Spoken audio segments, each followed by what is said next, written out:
Hey, welcome back to the LOBLOLLY Pines Publishing Podcast. I'm KJ Duff, and I'm excited, yes, excited, to talk about this book, Eleanor Oliphant is Completely Fine by Scottish author GAIL Honeyman. Or Honeyman. You know what, for the sake of this review, we're just going to say Honeyman and go from there. If I'm mispronouncing it, I apologize. I'm so ready to dive into this review that I'm going to zip through the obligatory plugs. Please consider subscribing, let the almighty algorithm know you dig the content by clicking the thumbs up icon. Also, I wrote a book, and if you're interested, details and links are in the description below. Are we good? Yeah, that's good. I fulfilled the contract? Okay, great. All right, let's get into GAIL Honeyman's novel, Eleanor Oliphant is Completely Fine.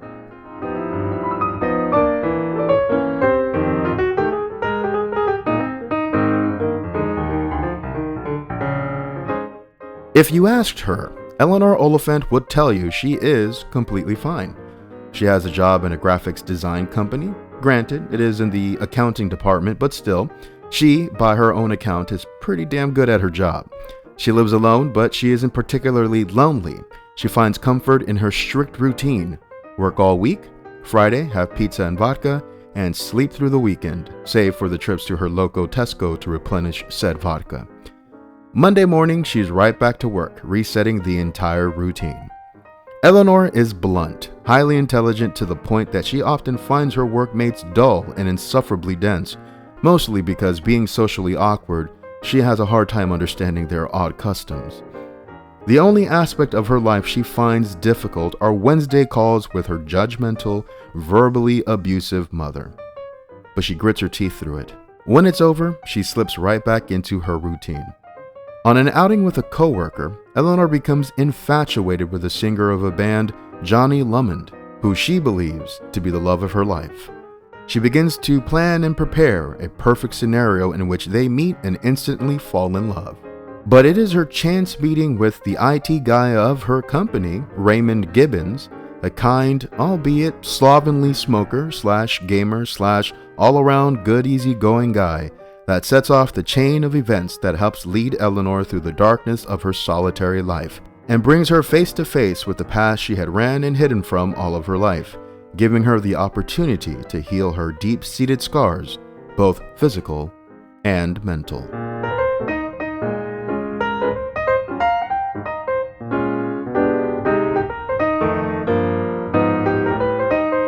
I'm not even going to waste your time. I loved this book. Eleanor Oliphant is Completely Fine was recommended to me by my sister-in-law, Nomsa. She told me it is existential without being overly existential, but it also has a humor to it that is so refreshing and much needed after my soul-piercing experience with Ralph Ellison's Invisible Man.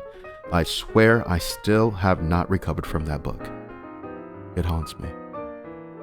I'll be honest, when I saw it was part of Reese Witherspoon's book club, it took a while to get my eyeballs to stop rolling in the back of my skull.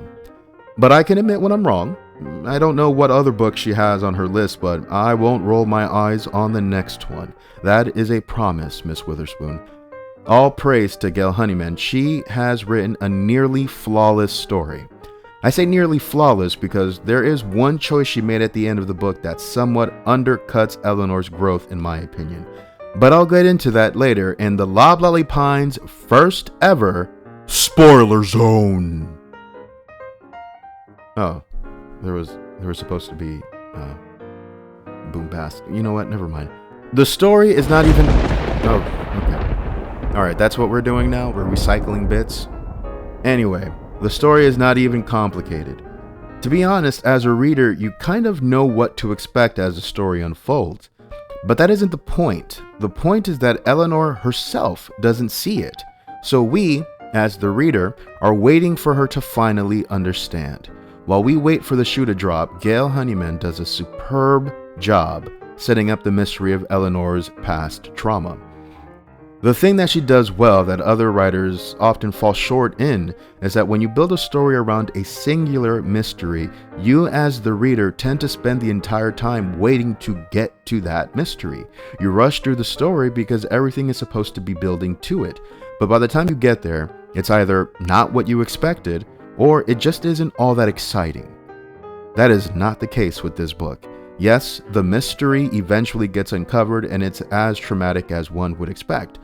But the most exciting element of this book is watching Eleanor grow out of her isolated box. So by the time you get to the mystery of her past, it is essentially the whipped cream on top of the strawberries and bananas on top of the perfectly crisp golden Belgian waffle. What I liked. The entire story from cover to cover is an absolute fun, poignant, endearing, warming, intelligent, and oftentimes triggering read. Every character is perfectly fleshed out and alive. They feel like they could walk out of the pages of the book and exist in our world incarnate. From Eleanor to Raymond to Raymond's mother, even Eleanor's eventual female cat she tenderly names Glenn after her favorite vodka. And for all of Eleanor's faults, she is not a terrible person. She is funny, glib, sarcastic, brutally honest to a fault, not just with people around her, but with herself.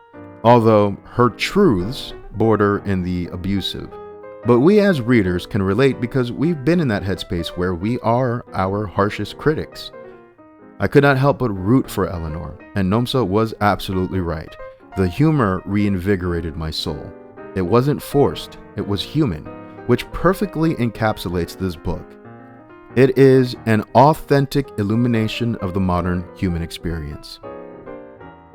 Okay, here we are. I'm about to enter the spoiler zone. I don't normally do this because my goal is always to just give my opinions on the piece of literature, with the intention being that you, the listener who has not read the book, read it, understanding my experience and interpretation may or may not be yours.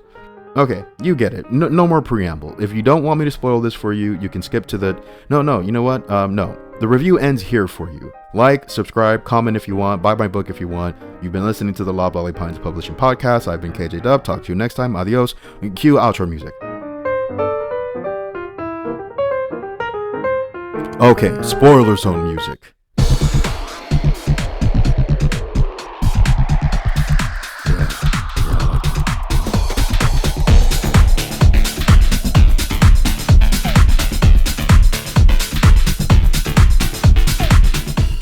So, as I've already established, the book is amazing. At the end, however, as I alluded to before, GAIL throws in a twist that, to her credit, does not destroy the reading experience or unravel anything that has already been set up. But I thought it was sort of left field. Let me explain. So, Eleanor talks to her mother every Wednesday. Her mother is calling from an unknown location. We assume prison because throughout the book it is hinted at that her mother did something so awful to Eleanor when she was a child that she's locked up. Turns out that awful thing was that she was an abusive mother who intentionally burned down her house in an attempt to kill a 10-year-old Eleanor and her 4-year-old sister Marianne. An event that Eleanor, understandably, has buried deep down in her subconscious, especially since she escaped and her sister didn't. Eleanor tried to go back in and save her sister but couldn't get to her because she was trapped in a closet. Now, at the end, after months of therapy, Eleanor is able to talk about the trauma and have a cathartic release. She comes to the realization that she needs to stop talking to her mother altogether.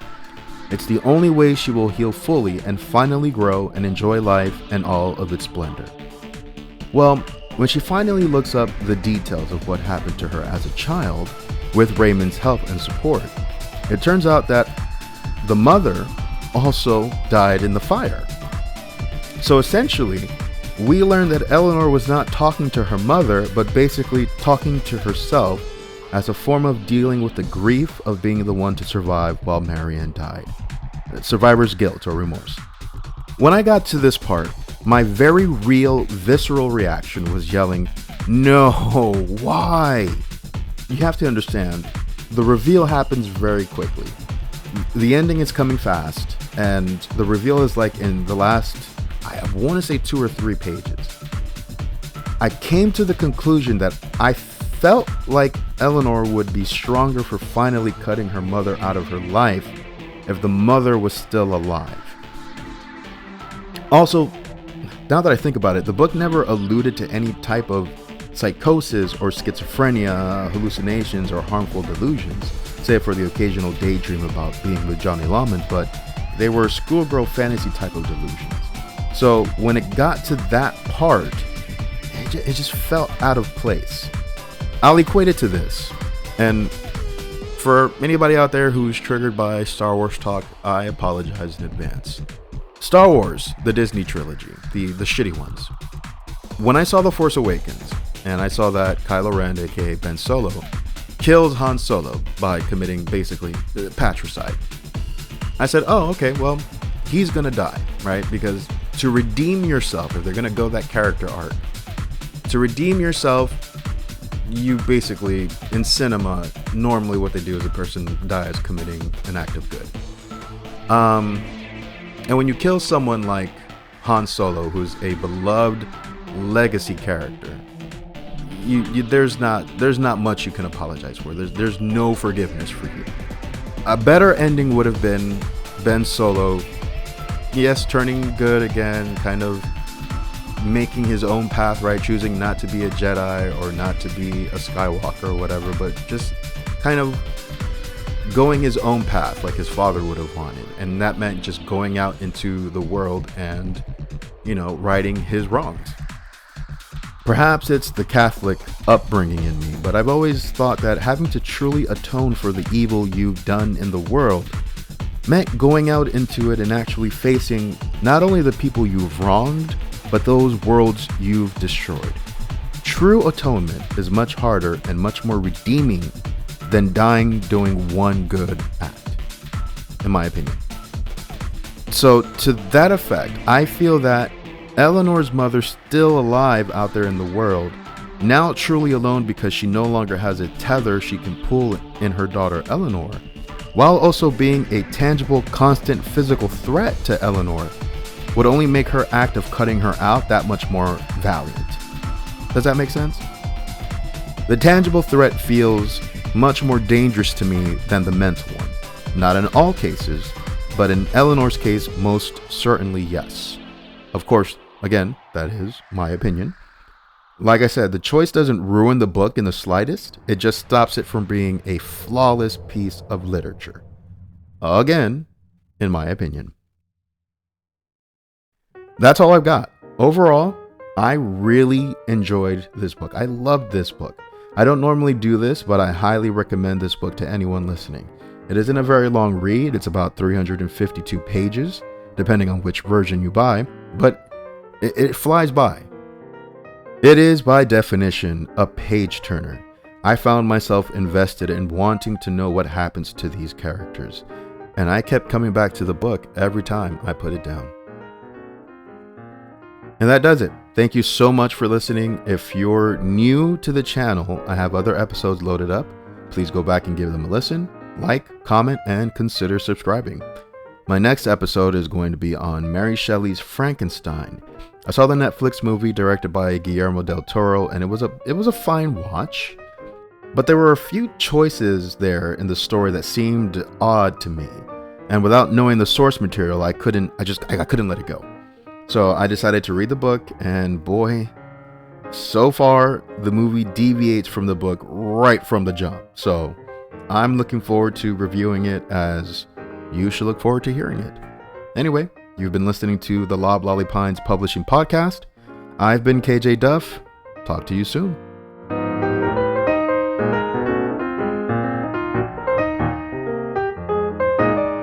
I didn't plug the book. I know. I could. I should, I guess. Halcyon Suicide, a story about blah, blah, blah. Yeah, you get it. Buy it only if it sounds interesting. Links in the description. Either way, I appreciate your support.